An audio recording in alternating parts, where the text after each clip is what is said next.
Hello and welcome to All Filler, No Thriller, the Filler Arc Anime Review Podcast from GigaBoots. I'm your host, Anime Danme, and with me is Bob. You got any bread to go with that? Dr. Agro. I'm very mean to my son. And Chris Wolfhard. I couldn't actually remember a Spice Girls song to reference. And this time, we're reviewing the Garlic Jr. Saga. Well, gentlemen, we've been through a lot of Bleach. In fact, we've been through every Bleach filler arc except for Agro, who evaded the Bout arc so far. I just gotta keep outrunning death. I feel like we are very qualified to run this anime filler arc review podcast series. And anyone who disagrees, I wish a very bountiful blessing to you. If you've never seen the Garlic Jr. Saga, it follows the Garlic Jr. movie, so watch that first. Then, feel free to check out... A lot better than this arc. Episodes 108 through 117. Yeah, did you do that? Oh, you won't do that. Okay, well, let me go ahead and summarize it for you. This takes place right after the Frieza saga, so... After Goku defeats Frieza and begins his long journey home, Garlic Jr. escapes the Dead Zone via the power of the Makio Star, which is a planet and called such in the subtitles. The Makio Star is kind of like the Big Getty Star, but it's a planet and it's hanging out nearby, and it doesn't turn anyone into machines. It just makes demons a little bit stronger. It makes them feel good. Garlic Jr. escapes the Dead Zone, beats up Mr. Popo, traps him in a thing, beats up Kami, traps him in a thing, which the thing just looks like a homemade glass bottle. Very fancy, I assume, but I don't think we got a special term for it. It's just a bottle. Yeah. Yeah, he shrank him with the circle power and put him in a bottle. Anyway, he then disperses the black water mist, aka the aqua mist, according to the subtitles, from atop Kami's lookout, which turns everyone on Earth insane, giving into their evil tendencies. This causes Gohan, Piccolo, and Krillin to have to fight Garlic Jr. for 8 episodes in order to stop him, but ultimately he saves them the trouble by stopping himself via the Dead Zone again. How could this keep happening to him?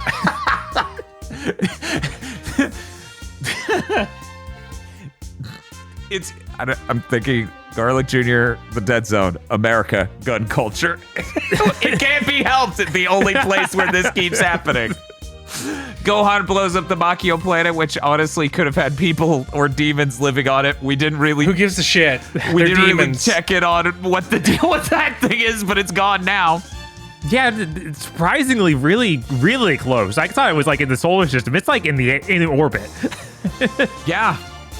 Also, Krillin has a hot girlfriend who looks like Bulma and has a really big butt, and there is a shot in this that is all about that. It might have had most of the budget for that episode in that one shot. And Vegeta has a midlife crisis in space. And he becomes a space schooner. This arc really demonstrates that Akira Toriyama is the mathematical opposite of Tomino. Specifically in that this motherfucker has no idea what anything in space is, how big it is, what it is, or how it works. And he does not give a fuck. I think genuinely my favorite part of Vegeta having his midlife crisis is when he was like, oh, that crater was clearly caused by Kakarot. Yeah, he's just losing his mind. It's not even a midlife. Yeah. He's having like he is. Well, it's a backslide from the ill. midlife crisis because he saw someone who's him but successful. Yes. Yeah, he saw him on the other planet that's over there that is way too close to the planet that you're on based on their sizes. They should be in the middle of colliding, but maybe they are and maybe they're not. And then you flew from one to the other, and the size of you relative to the planets was really big, Vegeta. So I'm like... Maybe the planets are actually really small. It's like Mario Galaxy. They clearly are. These are Mario Galaxy-sized planetoids. It's very strange. It's very funny. I think this, despite being filler, is like one of the most defining Vegeta moments. Goku was him, and that has unraveled Vegeta's mind. Mm-hmm. And I need to stress, there are only like, a total of 5 scenes dedicated to this across all 10 episodes? Maybe even fewer. Maybe only 4. Yeah, something like that. And it tells a whole arc. Like it starts out with him saying like, hey, I didn't want to kill all you Frieza soldiers. You guys attacked me. And then the next time we see him, he's beating the shit out of Frieza soldiers for not agreeing to serve him. Like the first time it was like, oh, that was annoying. Wait, no. Oh shit, I should be hiring these guys. Man, you know, what? I thought the point of the scouter was so that you didn't jump the guy 1,000 times stronger than yourself.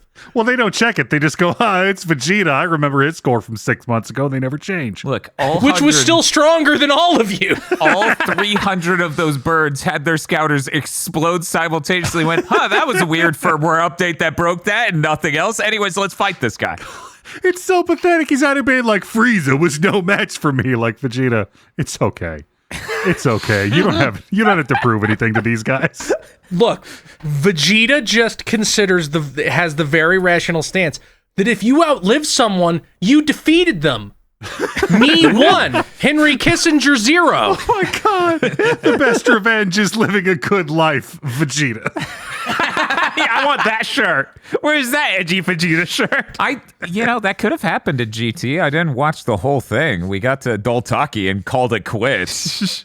Also, Vegeta, honestly, he has so many layers of cope. He's just like, if that big Namekian unlocked my power, it would have been great. I would have been him. Goku, Kakarot.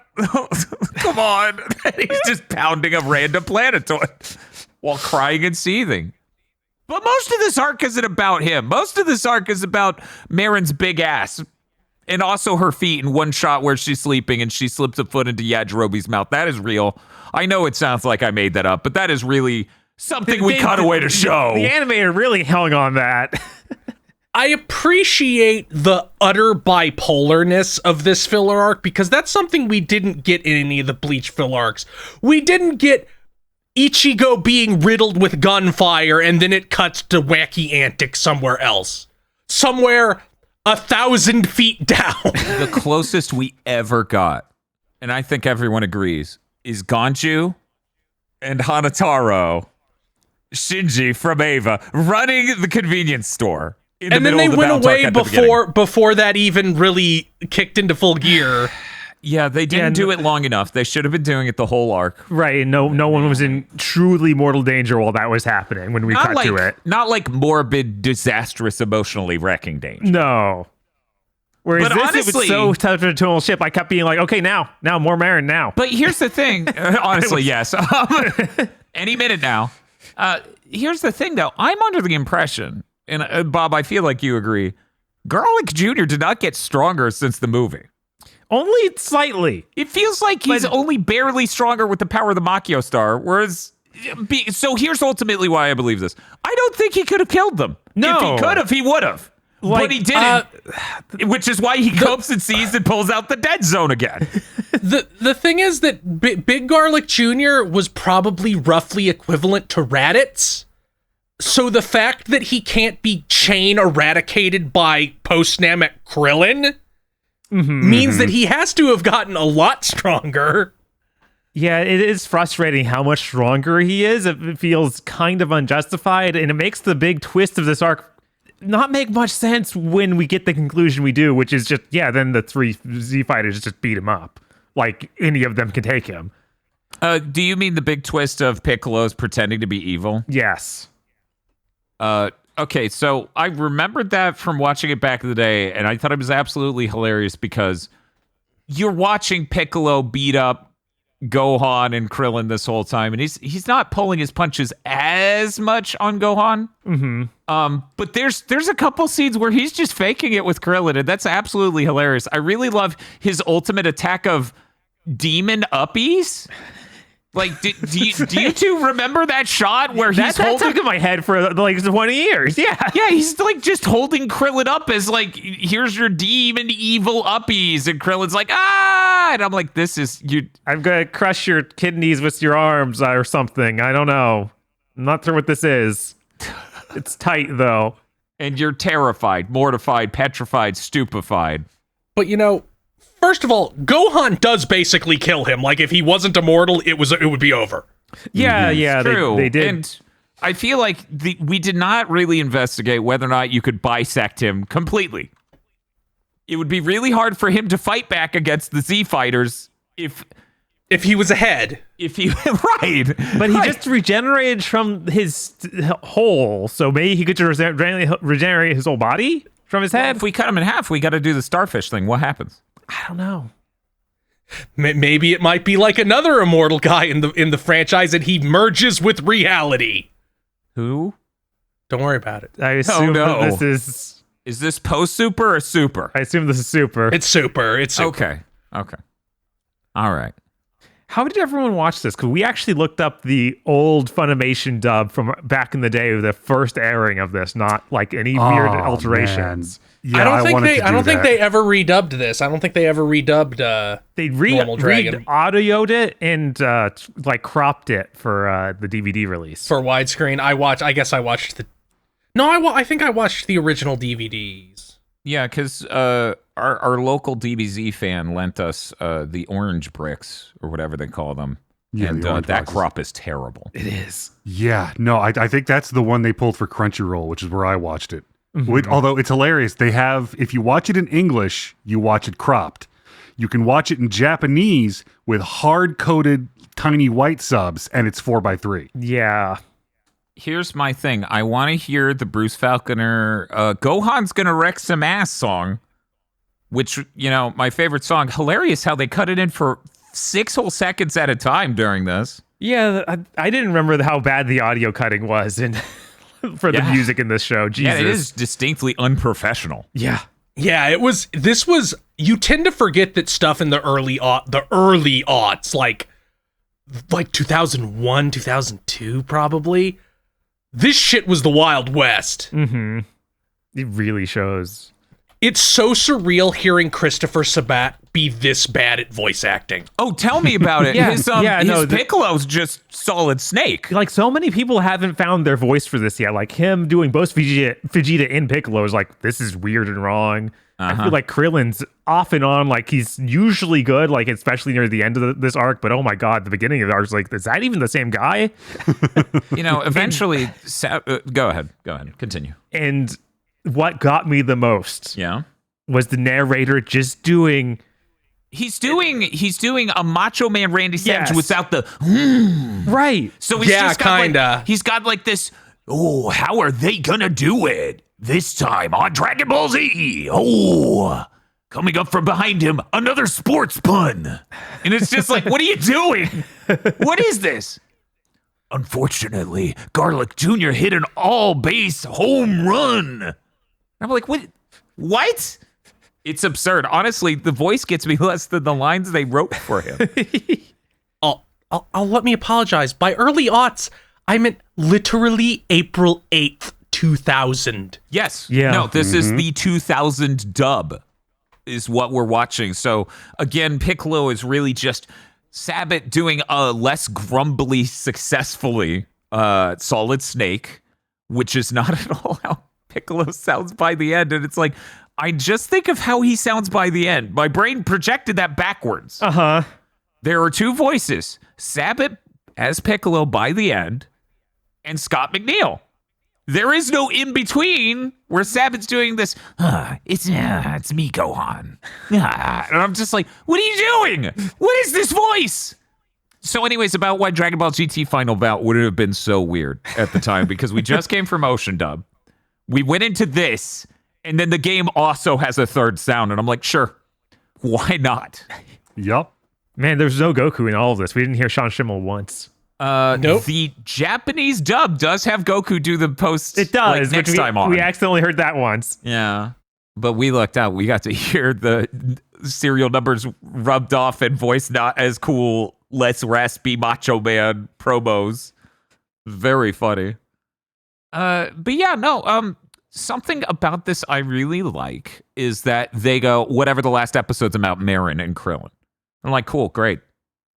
We need to get rid of Marin. She needs it's to be regrettable exiled. that we need to get rid of Marin. I wonder why we'd say that.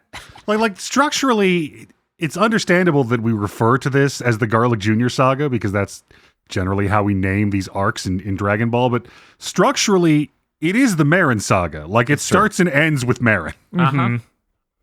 When Marin shows up from planet Vegeta. I think a lot of this arc is really defined by midlife crisis. You know, Krillin's got it with like this bimbo he's dating, and he's like, no, it's fine. She just don't ask her anything complicated. Vegeta's doing his thing in space, and probably, we didn't see it, but he probably bought a motorcycle while out there. He probably did that. He thought about the mustache. He hasn't done it yet. That'll come later. Like he brought a motorcycle into space, and then Lobo rolls up and is like, Vegeta, no. You did not just. I'm going to take that motorcycle. We're never going to talk about this. Okay. Sorry. God. What I really love about the Marin of it all is that, like, there's been a lot said about their relationship and certain slanderous things said about Marin and her intelligence and her motivations in this arc. But I think what this really shows us, what this demonstrates, is the consistency with which Krillin is able to pull shit he is not equipped to handle. I was like, this is all Aggro going to care about. Just Krillin and the space he's coming in at in this arc. That is it. That is the entire arc to him. Yeah, no, this is an arc about Krillin. There are other people in it. What I want to know is how a monk got the money for that car. Yeah, we know Yamcha goes and just does sports to get money, but we don't know how, and how Krillin gets paid. And in Super, Krillin becomes a cop, but I don't think he's a cop yet. No, he's not a cop yet. He could have won some martial art tournament off screen because he's like still the strongest person on Earth. Mm-hmm. No, but this is the point where it's the Hercules, the Mr. Satan sweep. Oh, that's true. Where he's chain winning all these tournaments. I like, as a kid, I always just kind of assumed at a certain point Bulma just set up accounts for these people. It's like, they're saving the Earth, I guess. I guess you can have enough money to live. I guess. Like, they get an allowance. Slightly more moral than Batman being like, I'll let Clark go save the world, and I won't let the bank foreclose on your mom's house. So something we need to talk about is how they do, at the beginning of the episode, you're getting like the recap filler, standard anime filler. But in the middle of the episode, what we're getting is a masterclass in how to reuse animation. As someone gets punched through the same pillar 4 times in a row, they can just flip the footage. It's good. Mm-hmm. DBZ magic. Yeah, has always been the forefront of this. Bleach wishes. I think it's really funny that how little filler has changed over the years, because it is just a bunch of like, oh yeah, well, like Toei is still doing exactly, this is how every One Piece episode is. Of, oh yeah, we lead it with 5 minutes of recapping the last episode, and then we only need to animate, maybe 10. I mean, at the end of the day, it's kind of like the Taco Bell thing. You can only make so many things from cheese, tortillas, and chicken. And in this case, it's anime filler, it's sawdust. Yeah. So, of course. I'd forget, like, I haven't watched Dragon Ball Z in unabridged in years and years. And I had forgotten, like reaching back to my pre-smartphone brain, I did not realize how well these guys could just waste fucking time during a sequence. Oh, yeah. Of just looking at someone doing nothing, cutting to what they're looking at doing nothing, cutting back to them looking at it doing nothing. And the best thing is, like, the US dub is trying to overcorrect for the nothing by dubbing people off screen saying jokes a lot of the time. Yeah. It's a reach. Yeah. It feels like every episode was a really bad stand-up bit. Yeah, remember that one episode where for no reason she became insanely homophobic? That was really funny in a bizarre way, where it's just like, in Japan, they openly talk about looking at Marin. In America, instead, what is it? Ox King and Roshi are both looking out the window, and they're both like, oh, the ocean's so beautiful. And she's like, what are you two, a bunch of fruitcakes? And I'm like, wow, US dub team, this is an overreach. So my thought is, do they show Marin in the original airing? How does that go? The U.S. airing? No, I think they just added more swimsuit to her. Nah. Wow. Yeah, this was the era of like the fig leaf edit. Man, yeah, I would like to have seen the original cut video-wise too. Oh, yeah, that just would to have- know. Like she was, I remember her in the swimsuit, but she's running across the beach. I'm like, that was not on TV when I was a kid. Oh, Yeah, yeah, no, absolutely that's, not. I was like, this fits more in Project A code than original airing that in is the her US. entire ass. Yeah, no, that was... Somebody greenlit an entire arc on that ass, is my belief. Yeah, they did some pretty goofy edits for TV, like way back in Dragon Ball when the whole thing is that Krillin yanks Bulma's top down and then Master Roshi sprays blood all over the Invisible Man. Mm-hmm. So Yamcha can fight him. They just cut to like, I don't even know where they got it. Like animation of a can of tomato juice being opened and then cut to the spray. I don't even know if that footage is from Dragon Ball. Yeah, so between all of this and the stand-up routines, it sure is like, wow, what an era. What an era. But we're supposed to be reviewing the filler, not necessarily the essence of Dragon Ball Z. How are we feeling on this overall as a series of 10 episodes? Could you imagine any of those Bleach fillers we watched was only 10? There were some that were divided into 2 parts, and the second part was 10. We had that one filler arc that was only 3 episodes, but they were like the worst 3 episodes of Bleach ever Yeah, made. the copy or on-car arc. I still kind of want to be dead after having seen that. Yeah, that. So, a question about this arc. What the fuck is the former Guardian's problem? I don't know, man. I don't know. He sucks. Yeah. All through all of them. What suck, I guess. asshole. Yeah. It's like, Yeah, sorry, this place is sacred. You can't come in here to do your fucking job of protecting the Earth that I left you to do. Nah. I need you to protect the Earth.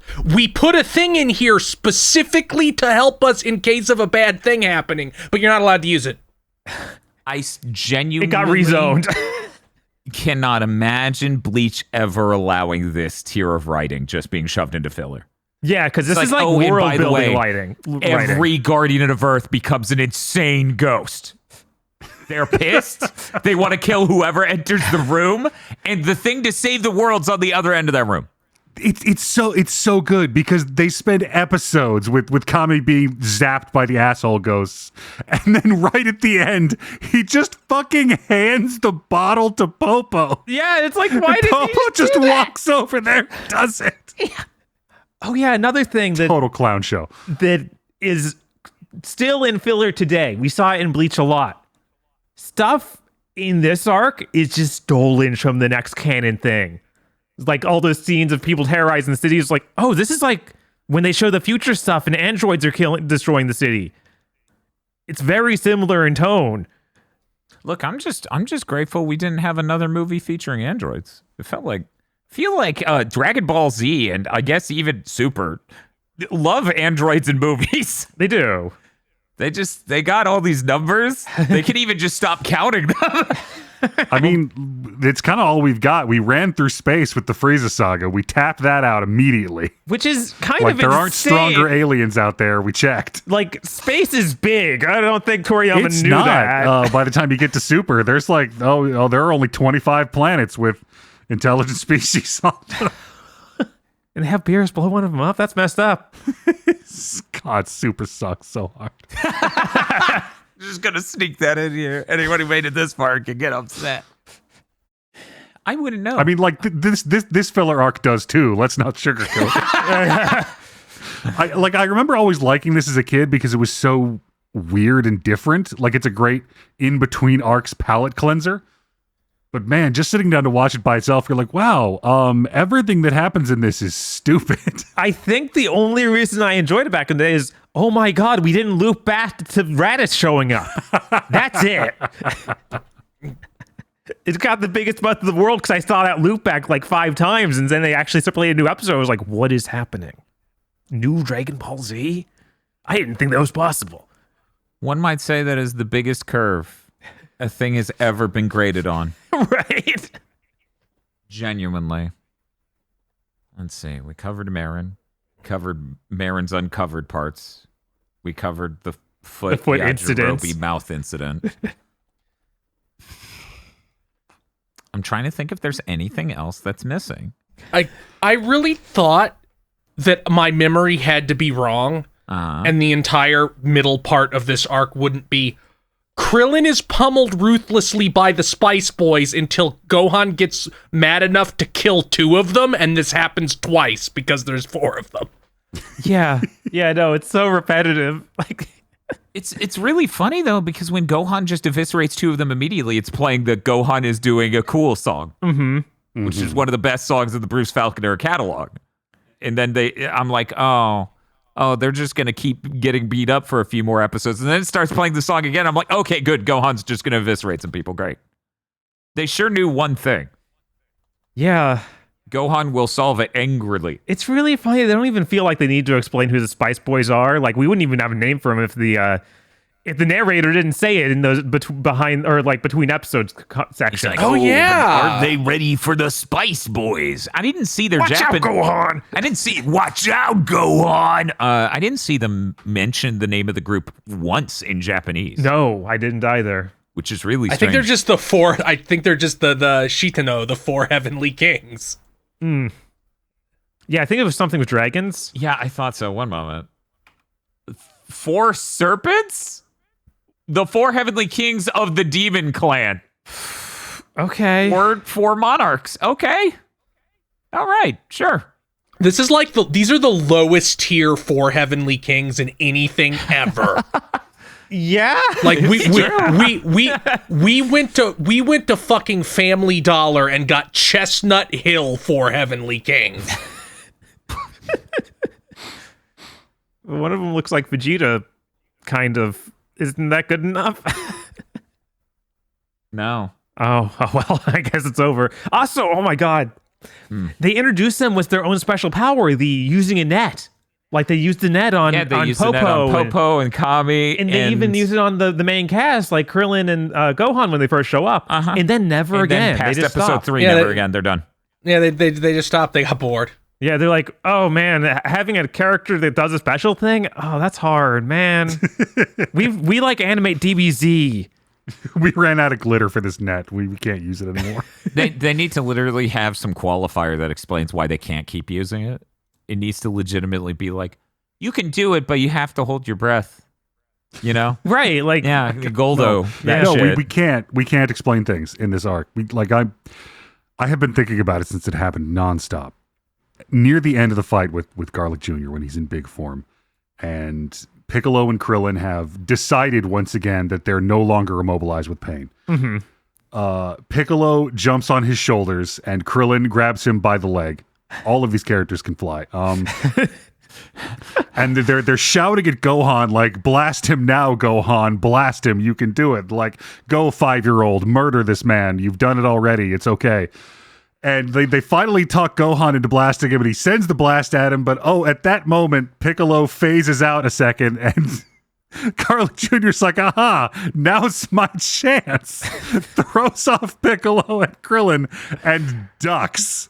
Like, he couldn't have moved out of the way while giving Piccolo a piggyback ride. no, it was impossible. My favorite part is, parallel to this, the soundtrack is doing the thing we're talking about of cranks up the Gohan's gonna do it this time theme, turns it off entirely. We play the Mystic theme, like, ooh, what's happening on the battlefield, as Garlic Jr.'s bloated, ripped body is completely flat on the ground, and he's smug about it. Yes. He's just like, I hid. And we hold on this shot for seconds because, again, we're looking at a thing doing nothing. Then we'll cut to someone reacting doing nothing. Every frame was considered for slow-mo. We've said a lot about this arc, a lot of things that were pretty not great about it, but most iconic attack in DBZ history, Belly Beam. Belly Beam stuck with me so much. It's so funny. That he later shoots out of his hand. Yeah, Yep. right. It's like, That's upsetting. That is legitimately upsetting to me that he just then, well, whatever, I'll shoot it out of my hand, say nothing, because then they'll figure out how stupid it is, and I yell, belly beam, Belly and use beam, my and hand. everybody's taking it seriously, and I'm like, I feel like I forgot how fucking weird this show is. Meanwhile, we're like, there's an assortment of strategic elements we could bring to this battle. Like you brought up, Bob, that Krillin could be using Solar Flare. He does remember these things some of the time. Yeah, he's the one who remembers that. But this is the arc where they have to nerf Krillin's special attacks. Yeah. God, I got so mad when he caught the fucking that thing cut Destructo disc. That thing cut off Frieza's tail, right? Yeah. That happened, right? I think the only time I was like, yeah, that makes sense, is when he hits Perfect Cell with it, and he's like, oh, okay, I guess that's a little bit too much of a gap. Right, like this move has been overpowered from the get. We finally leveled it out. Yeah, no, Krillin just looked at it and went, oops, the physical boundaries of a finite universe, and then ran. They should have just let Krillin chop one of those Spice Boys in two.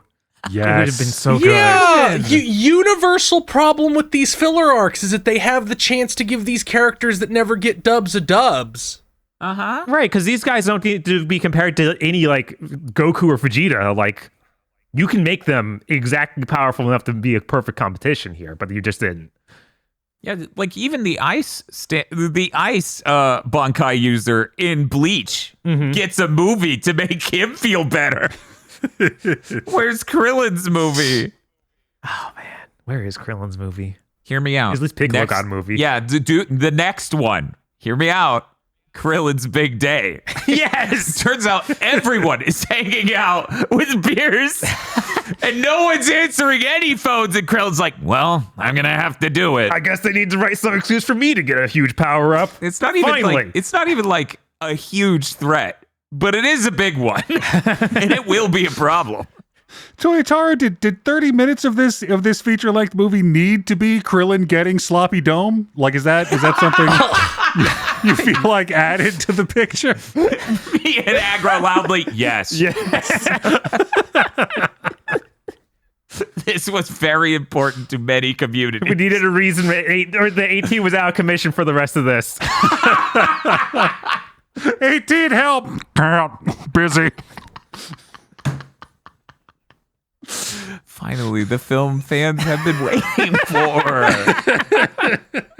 I didn't think it could be more like fan made, but it can. Finally, some service for some fans. Oh Lord. Yep. Nope. Krillin don't get that. No. They can't even remember his moveset for this filler arc. Oh boy. At least they remembered the Destructo disc in order to go, nah. They remembered that Krillin's thing was supposed to be that he's really good at controlling his energy, so like he does the Kamehameha that loops up and then down onto Garlic Jr. I thought him pushing him into the ground was a cool bit. Mm-hmm. Oh man, him being pushed in the ground has reminded me, man, we sure do get a lot of extra locations inside of Kami's Lookout. That place is absurdly huge inside. Mm-hmm. Yeah, it has the hyperbolic time chamber, this weird room that the Homeowners Association doesn't let you in. That weird room where that weird time chamber where they just sent everybody to get killed by these long dead Saiyans over and over. Yeah. What a weird thing. Uh-huh. We'll never talk about it again because that was also filler. Yeah, it's weird. Every time I saw Kami's Lookout, I assumed a certain size, like really, really big mansion, right? 3-story house. Okay. But no, it's apparently the size of like inner Detroit. Yes. Like it's its own dimension once you go in it, I guess. It really is. It's absolutely massive. I didn't understand the scale. Yeah, it's the hyperbolic space chamber. Yeah, it's condensed space. Yeah. This makes sense. I was like, man, what was up with Yacht Jervy's awful looking mustache? Wait, that wasn't in this. That was something else. That was a different thing. Vegeta was thinking about the mustache. That's why you got confused. Right. You could see it in his eyes. He's like, I'm going to grow it out and everyone will treat me like a prince. Oh, they'll be like, it's so luxurious. How do you do that? Oh my God. What do you... It's so bad. It's terrible. It's great. I'm happy for him. Just feel like his dad and get the full, like, Riker going. Vegeta, as short as he is, trying to get on a chair in the same way that Riker does with the swing over leg. It's just like, oh God, this is so much harder than it looks. Anyway, that's it. We're done now. I guess we need to give this a score. Coincidentally, this score will be a 0 to 25 scale. No reason. Okay. Definitely not to tie it to any other situations or gravity. Gentlemen, I'm going to need from each of you a 0 to 25 score on how you felt about the Garlic Jr. saga by the end of it. Or as Agro called it, the Marin saga. Or as I call it, the Midlife Crisis saga. We're going to start with Dr. Agro. Buffed solely by the fact that I am Krillin's strongest soldier. I'm going to give this a 10. Bob. Yeah. It's not a good set of episodes. Not recommendable. And Krillin doesn't even get wins, even though he's in it so much.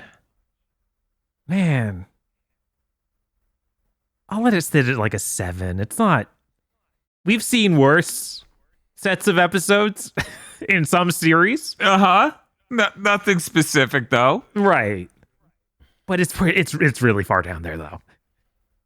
Chris. It's not good, but at least it has some interesting things occasionally. So I guess I'll give it a 7.